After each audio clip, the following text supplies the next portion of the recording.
but to probably take us on. So, um, you mentioned a number of things. Here at the STEM Files, we like to break down a few terms just to make sure everybody's following along. So you talked about Sure. pediatrics, urology, sedation. Can you unpack those three terms for us so we can make sure that our audience understands, kind of a bit more about your path? Sure, absolutely.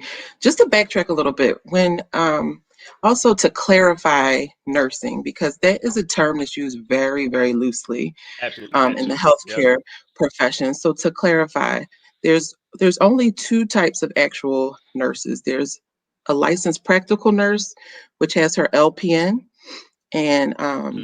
that's an associate's degree. You could do a community-based program, a hospital-based program. That's kind of like a more old school traditional educational path for nurses, and you Hmm. get your license, your LPN. So over time, especially if I'm talking to people and I'm mentoring people who are interested in getting into nursing to really understand. Right. So over time, more hospitals, especially bigger hospitals like that are connected to universities and stuff like that, kind of shifted towards wanting nurses to have at least a bachelor's degree.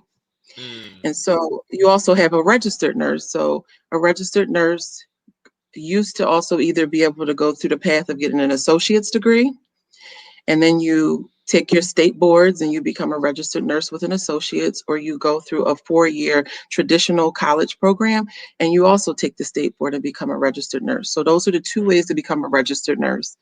The Mm. difference is a bachelor's degree will make you more marketable in a hospital setting, and it'll have opportunities for you in the hospital, because a lot of hospitals now want you to just have your bachelor's or your BSN to get into Right. nursing. So I like to explain that to people when they're interested in nursing. Absolutely. So that Thank so you. that's that. And then so